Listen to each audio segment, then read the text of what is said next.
Tokyo podcast. I'm your host, Zurui, webmaster of blacktokyo.com. I'd like to thank you for your tweets and questions.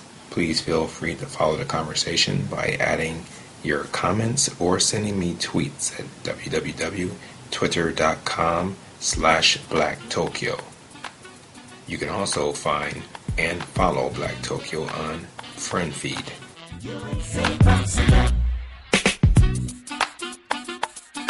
This program is brought to you by Kimono Girl.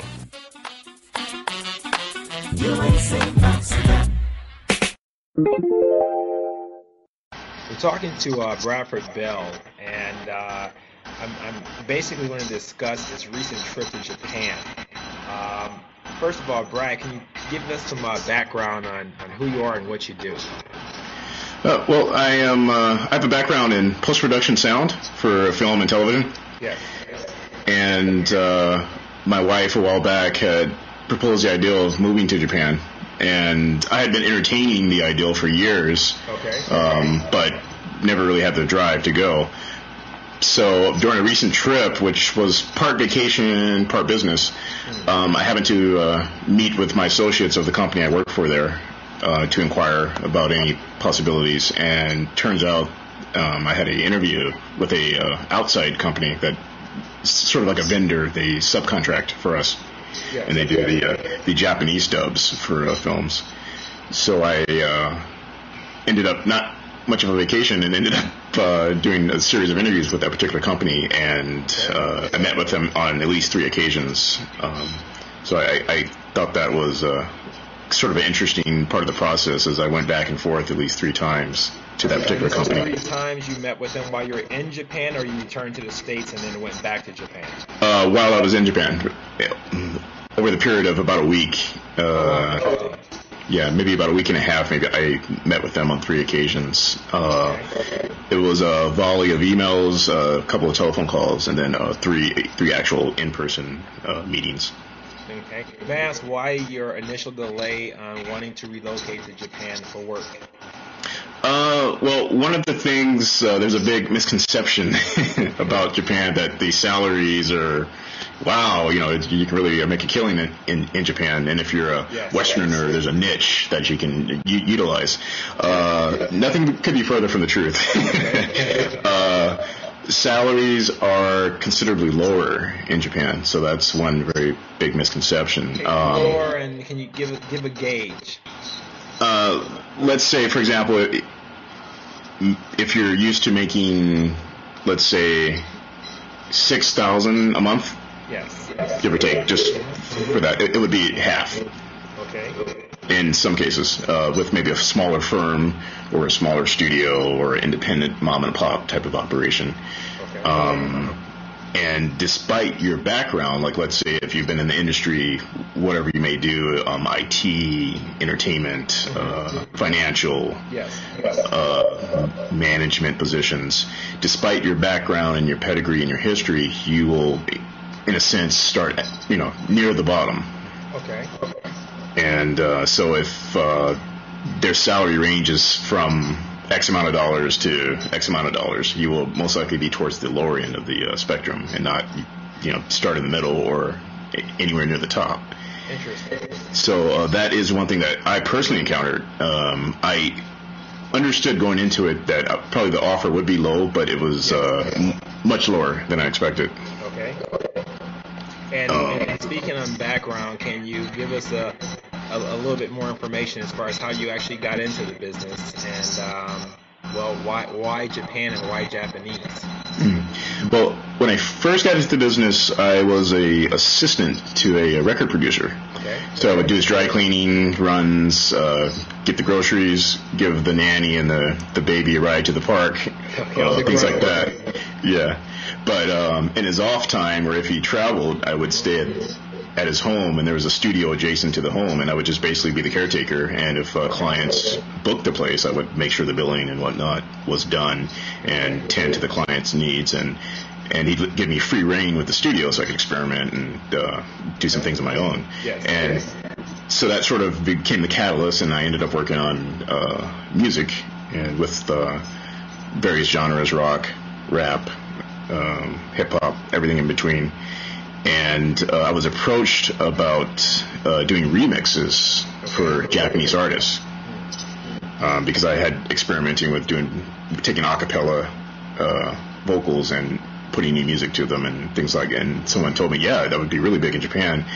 And there was a great deal of recording artists that would come from Japan to the U.S. just to record at the studios here in Los Angeles or North Hollywood, Hollywood in general, because it was just a prestige to it, or hey, it's cool, I travel to the U.S. to do recording. And so I was like, hey, that might be something. And it was just sort of casually. And then I had Japanese friends and whatnot and associates going back to high school. And then I started studying Japanese at a community college. Okay. And that's where my circle got bigger. Okay. And your formal training in Japanese, how many years would you say as far as in school? I studied 4 semesters. Okay. At a community college, and it consisted of the basic grammar, reading and writing. Much of it I've forgotten since then, but the emphasis was not so much on speaking. It was more of memorization and practicing your kanji. And the job as a translator. As an interpreter, okay? Mm-hmm. But the good byproduct of that was my social circle, as far as Japanese friends and whatnot, grew, and then I began to get more information filtered to me. And over the years, I sort of developed a rapport with a lot of people. And at the particular studio I worked for, there was some occasions where I would interface with Japanese clients, and it's rare, but there were the occasions, or they would ask me, "Hey, Brad, can you translate something for us?" And I'd go over to a particular department, listen to the audio, said, "It sounds like he's saying this or this, I'm not sure, let me double check." And I'd call someone, "Hey, listen." They're like, "Okay, yeah, you're right, great, okay, cool." And I would do things like that, and it sort of gave me a little push to, hey, what the heck, why not give it a try in Japan? Right. And so the networking sort of paid off, and as you know, that the social circles in Japan are very important. Yes, absolutely.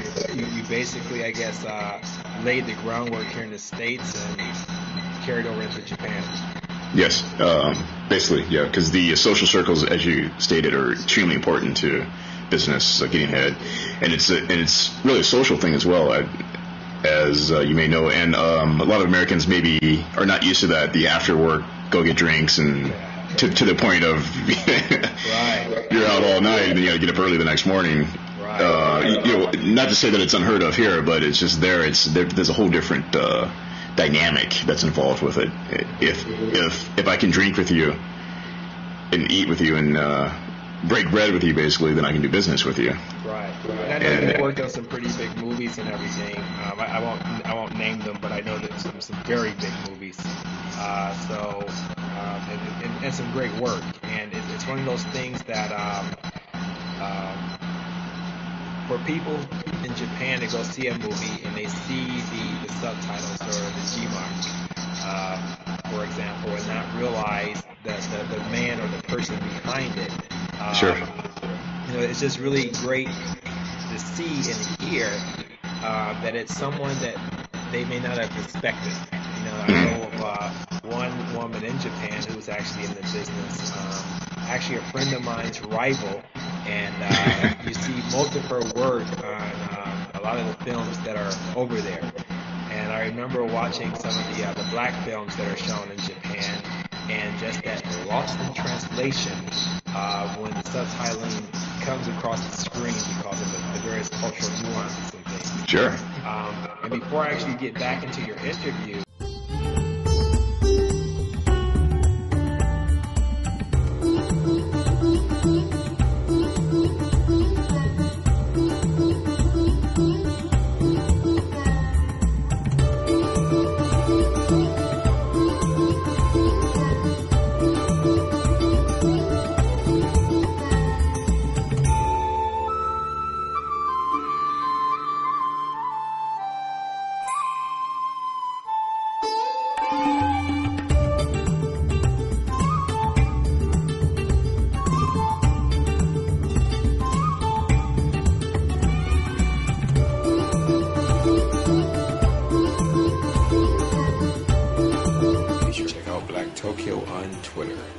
That's www.twitter.com/blacktokyo.